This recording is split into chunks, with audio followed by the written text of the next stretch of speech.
first of all, we have here the Justice card.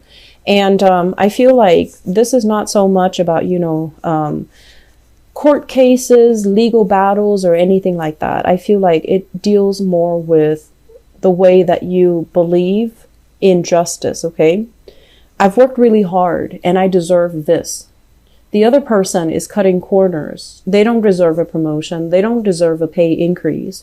They don't really deserve, all the good things that are coming their way.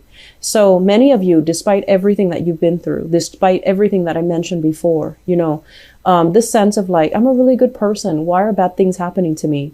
Or why am I not getting recognized for the work that I do, for my skills, for my assets, for everything that I bring to the table?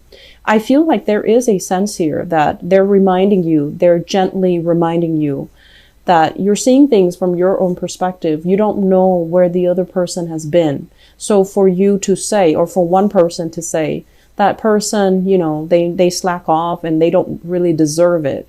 I feel like maybe they deserve a little bit of leeway. So maybe they need this pay increase, this promotion, a lot more than you do. Maybe they have other things in their lives that are kind of like spiraling out of control. So they really need this one boost of self-esteem. Otherwise, their house of cards would crash. So I feel like it's really important for you guys to hang on, first of all, to these high moral ideals.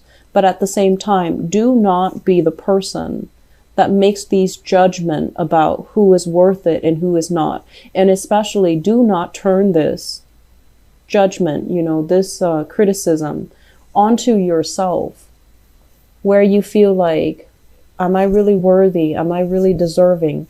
Because I feel like there is a big element here about you feeling that way, feeling like very exposed and very vulnerable, uncomfortable in your own skin, getting yourself into something that you're not emotionally or mentally prepared for, and then doubting your capabilities, doubting your skills. Am I going to float or am I going to sink? Am I going to be able to make it, or are other people going to laugh and mock and ridicule me? Okay, so this energy here, I feel that, the fourth house, like I mentioned, is a very psychic house, and it deals heavily with, things that we hide from other people, things that make us really uncomfortable. And I feel for many of you, this is being in the limelight, being in the public eye. When you talk, a lot of people are going to be paying attention, being televised, being taken, having people taking pictures of you, and getting a lot of fame and recognition. And when it's in the reverse position, there's a sense about you where you are very, very private about your personal life. You don't want to, take on that Leo quality where you are hogging the stage or you are revealing too much about yourself. So I feel like there is a major fine line here about you guys coming in this month where you have to be, where you find yourself in this position where you really have to, hype up your skills. You have to really sell yourself, and you don't really know how, because your life is all about modesty. It's all about, believing that good things will come to good people. But sometimes we need to give ourselves credit when credit is due. Okay. So if you meet somebody new and you want to impress them, you want to land that job, you want to get that loan, you want to get that grant, get that funding, you need to hype up your skills and your assets. You need to stop being bashful. You need to hype up, the adversity. Where have I been? What, situations have I had to overcome to get myself where I am right now? And how much determination I have because I've overcome so much adversity in my life. So do not shy away from everything that made you who you are. Do not shy away from disclosing your past, because in the process of disclosing your past, even if something is might have been very painful, I feel like it's a very healing process, and it will allow you some insight, some wisdom into why things had to happen the way that they happen, They happen because you needed to have that sense of adversity at that age so that it can shape you to be who you are today. So I honestly feel like, this is a month where if you don't believe in magic, if you don't believe in, everything happens for a reason, you're going to come out of this month, and especially at the end of the Mercury retrograde cycle, December 23rd, you're going to come out of it thinking, I'm still alive and life is great and, everything is magical. And so I feel like there is a fairy tale ambience that is happening through this entire Mercury retrograde cycle. You're going to come out of it with all the fog lifted, questions that were unanswered, things that were very unclear, people deceiving you, things that you might have felt like there's something up, but I can't really put my finger on it. All of that is going to clear up, and you're going to know exactly what happened and where you stand with people. So we're coming, out of this Mercury retrograde cycle with a lot more clarity, with a lot more, I want to say, insight into other people. Why did this person say it like this? Why did this other person not say anything? Who are my allies? Who's there for you? Who's telling the truth? Who has my, who is supporting me and who's really, working against me? Who do I need to leave behind, and who is really showing their true colors? So I definitely feel that, you are a really, really good judge of character. You do give people the benefit of the doubt, but I know that many of you are very good observers. You pick up nuances in social interactions. You pick up nonverbal cues from people when you interact with them. And you always have really strong intuition about people because you have an eye for detail. But a lot of the times, the self-doubt, I could be wrong. I saw this, but I could be wrong. Or I felt this, but I could be wrong. Listen to your intuition, because I feel like it's never failed you in the past. It's helped you survive some very perilous situations in the past. It helped you navigate things. It helped you find things when you needed resources, but resources were not available. Okay. So moving forward, I'm going to talk about a few more things. I apologize for the noise in the background. First of all, this is a card about self-employment here. So for those of you who are thinking about changing a career path, or, at least segueing into a career path where you can expand your business, be a business owner, start a home-based business, or even start collecting clients.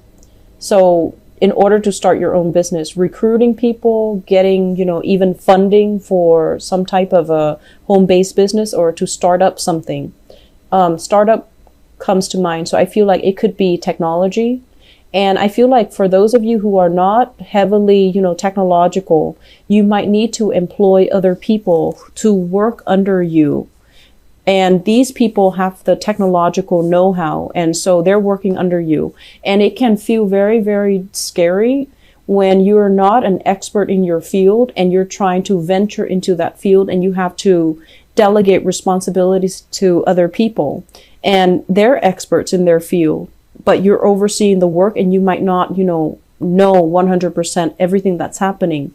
So that process of having trust and faith that the other person is going to do their, uphold their end of the bargain and do the job properly, I feel like it's still very, very scary. So I feel some of you who are business owners, you're contracting out your work. You're hiring new people, you're overseeing the new people doing the work for you, and it can be very, very uncomfortable. And you're kind of battling yourself to not micromanage, because you know that, micromanagers are not very well liked. And then you also know as well that if you breathe down their shoulders, they're going to be resentful. They're going to be up in arms.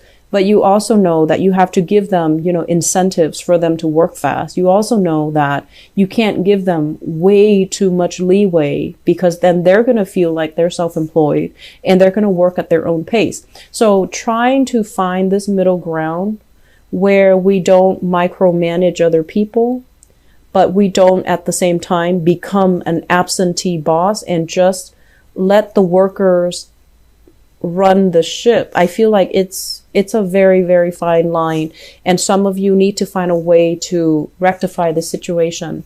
And I would say that, the best policy overall is to be very strict in the hiring process. Who you bring on board, do they have good recommendations? Doing that to begin with is going to save you a lot of trouble. So you're in the process of experimenting, and I feel like it's kind of like at the later stages of this process of experimentation, because you've already got some things finalized and you're already on track to recruiting possibly the best of the best and people that you trust. So I feel like there will be a lot of opportunities for collaboration.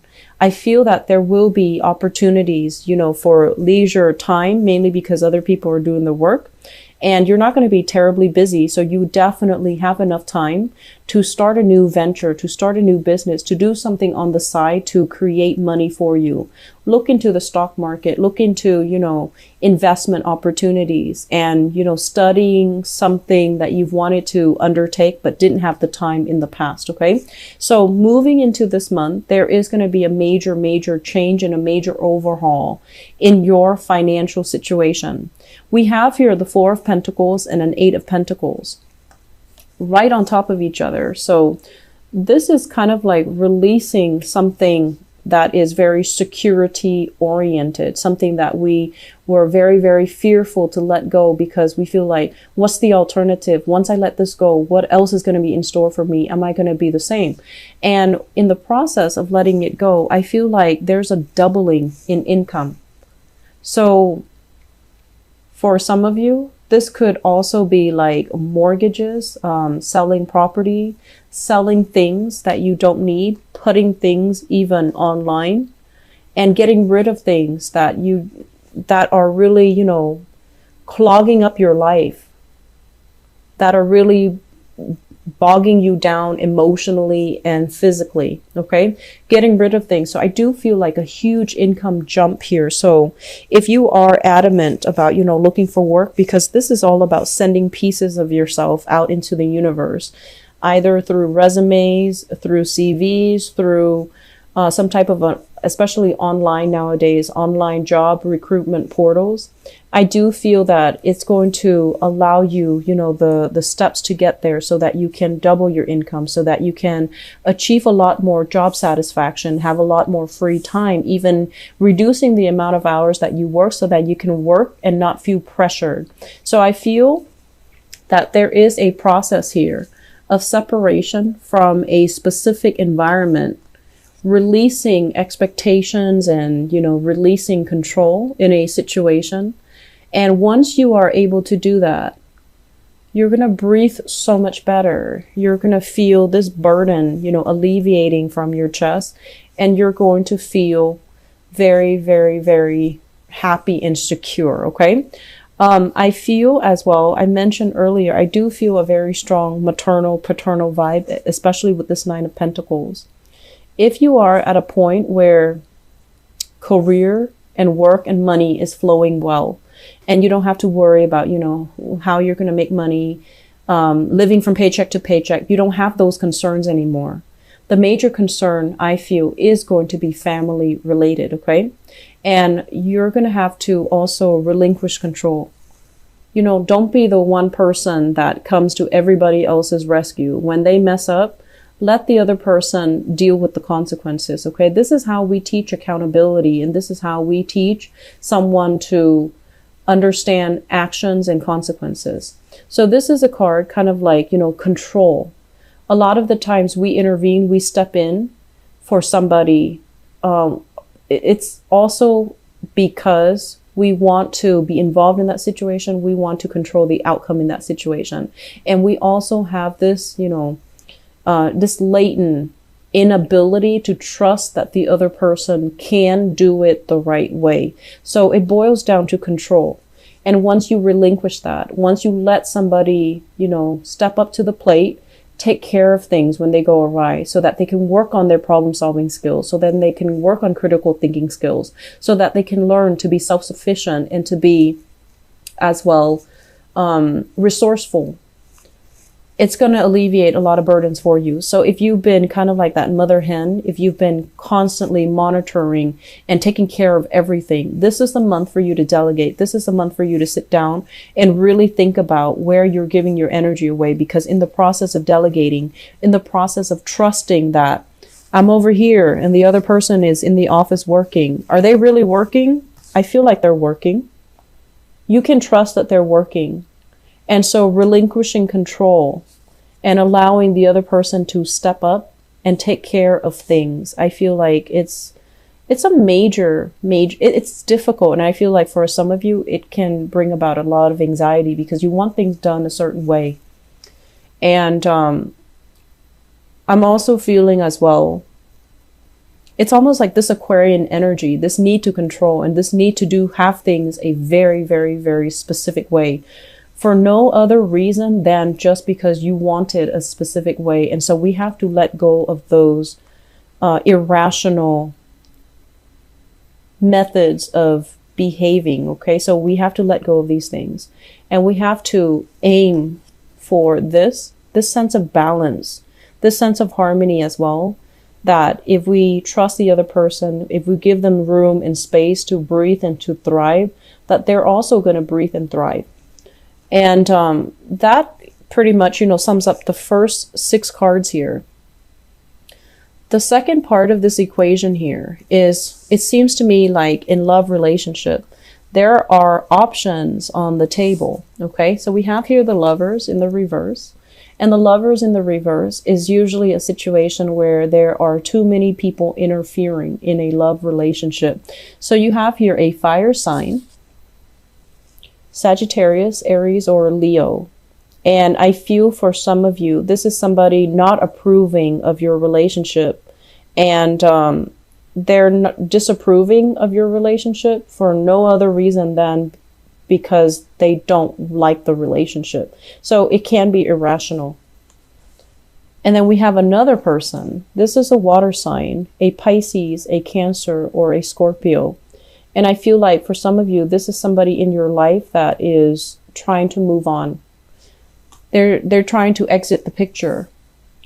And I'm also feeling as well, if you are debating between these two characters, if it's a situation where both of them are involved, I feel like the fire sign might be a more truthful, honest, stable relationship partner. I'm going to go into your love reading in a little bit, but I feel like this reading is very, very loaded. Okay.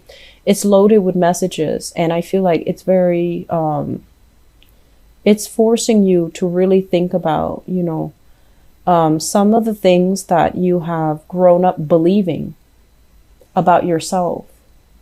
Are you lovable? Are you worthy of all these good things that are coming to you? And I also feel as well, it's forcing you to re-examine some things in terms of, you've had to deal with a lot of difficulties at a young age compared to your siblings, compared to your peers, like I mentioned. And these are character building life events that shape you into the person that you are right now. And so if there are grudges, with siblings, with family members, if you're holding grudges, you need to let them go. You need to release them, because these people form kind of like a soul contract. They're here to help you get where you are today. They've had to make sacrifices, great sacrifices. And I also feel that they've had to make sacrifices in terms of not being in your good graces. Like they've had to do things that even now you might not like them, you might not speak to them, but they have a soul contract with you to get you where you need to be. And so in the process of fulfilling their soul contract, they might have falling outs with you and you both might not be talking. You're at a point where you're really, really happy. You're on top of the world. You're elated, and financially you're very secure. And they're at a point where their health is diminishing. If you have these relationships, you need to reconcile, okay? because they're there to teach you some things. And I feel like in our human forms, we don't always make the best decisions, and we don't always heed our higher intuition. But I feel like there's something more at stake here. And I feel a lot of it has to do with, we needed to experience these things, these relationships, these ways of loving, these ways of behaving at a young age, because they're shaping you into a much stronger person. If you didn't experience the adversity, you might be at this point taking everything for granted, coasting through life, and, you know, at the end of your life, having an easy life, but then not having that strength of character that comes with, you know, living a life of adversity. I hope that makes sense for you, Virgos.